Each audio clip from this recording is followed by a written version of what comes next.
Hi అండి. ఈరోజు తెలుగు ముచ్చట్లలో 10వ తరగతి ద్వితీయ భాష సెకండ్ లాంగ్వేజ్ తెలుగులో 8వ పాఠం హస్తకళా నైపుణ్యం పాఠం గురించి తెలుసుకుందాము రండి. పరాంకుశం దామోదర స్వామి. చదవండి, ఆలోచించండి. క్రింది సంభాషణలను చదవండి. ప్రశ్నలకు సమాధానాలు చెప్పండి. మేఘన: రక్షిత, మీ ఇంటి అలంకరణ చాలా బాగుంది. రక్షిత: ధన్యవాదాలు, అదంతా కళాకారుల ఘనత. మేఘన: మీ ఇంటి అలంకరణ బాగుంది అంటే కళాకారుల ఘనత అంటావు ఏమిటి? రక్షిత: కాదా మరి, ఆ ఇల్లు ఇంత అందంగా ఉండడానికి కారణం నిర్మల్, లేపాక్షి, కొండపల్లి, ఏటికొప్పాక, పెంబర్తి మొదలైన ప్రాంతాలలో కళాకారుల చేతుల్లో మలచబడిన వివిధ రకాల కళాఖండాల వల్లనే కదా. మేఘన: నిజమే, దానికి తోడు మీ కళాభిరుచి కూడా మీ ఇంటి అందానికి కారణం. పాఠముద్దేశం: మానవుడు తన జీవితంలో కోరుకునేది ఆనందం. ఆ ఆనందం పొందే మార్గాలు ఎన్నో ఉన్నా వాటిలో మానవుని మెదడుచే, ఆలోచనచే సృష్టించబడిన కళకు ప్రత్యేక స్థానమున్నది.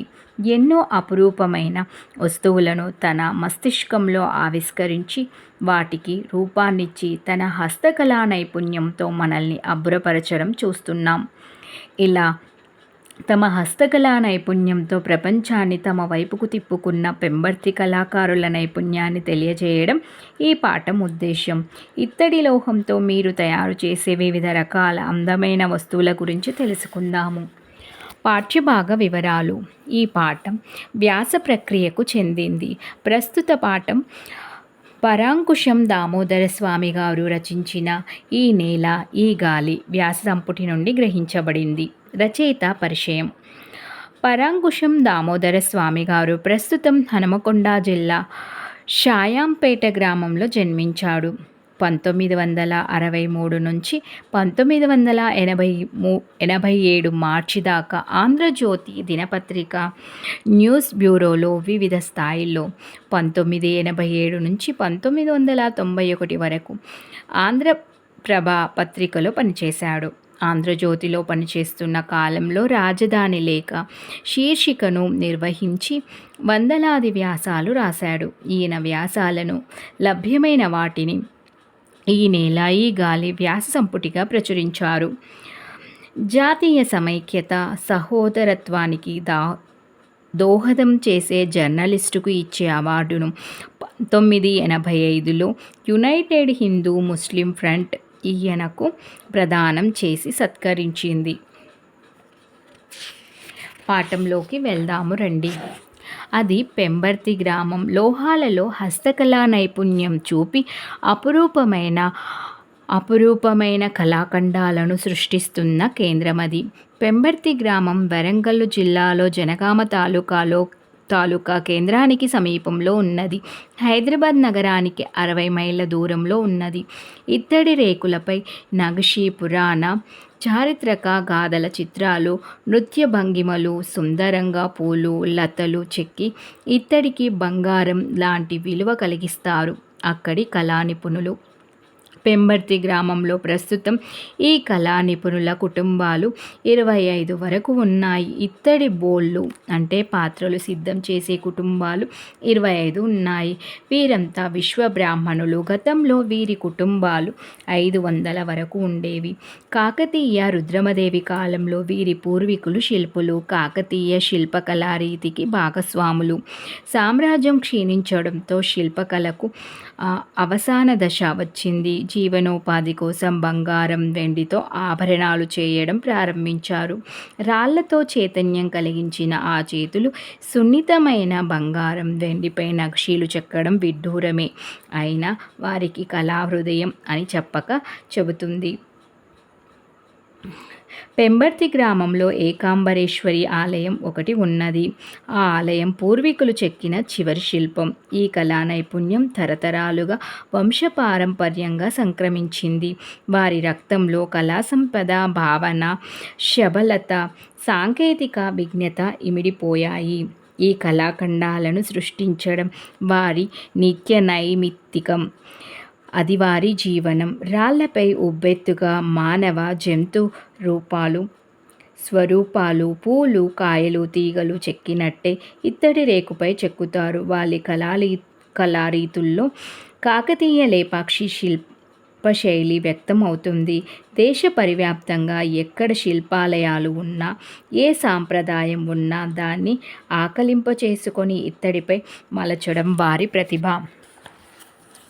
బిందెలు, గంగాళాలు, కొప్పెరలు, చెంబులు మొదలైన వస్తువులపై దశావతారాలు, నవగ్రహాలు, గీతోపదేశాలు, రామరావణ యుద్ధాలు, సముద్ర మదనాలు, కృష్ణలీలలు, గోపికా పరివేష్టితుడైన గోపాలుడు, లేపాక్షి హంసలు, కాకతీయ నందనులు, అమరావతి ఏనుగులు, ఎన్నో మరింకెన్నో వారి ప్రతిభలో చోటు చేసుకున్నాయి. ఇక విద్యుత్ దీపాల అలంకరణలు ఎన్నో రకాలు ఉన్నాయి. గోళాకారంగా, స్తూపాకారంగా, ఘంటాకారంగా, బెడ్ ల్యాంపులు, నెమలి ఆకారంలో ల్యాంపులు చేయడంలో వీరి పనితనం చెప్పుకోదగింది. దేవతా విగ్రహాలు, కవచాలు, ధ్వజస్తంభాలు, వాహనాలు, పూజా సామాగ్రి బంగారంతో, వెండితో, రాగితో, ఇత్తడితో పోతపోయడం కూడా పెంబర్తి శిల్పులకు ఉగ్గుతో వచ్చిన విద్య.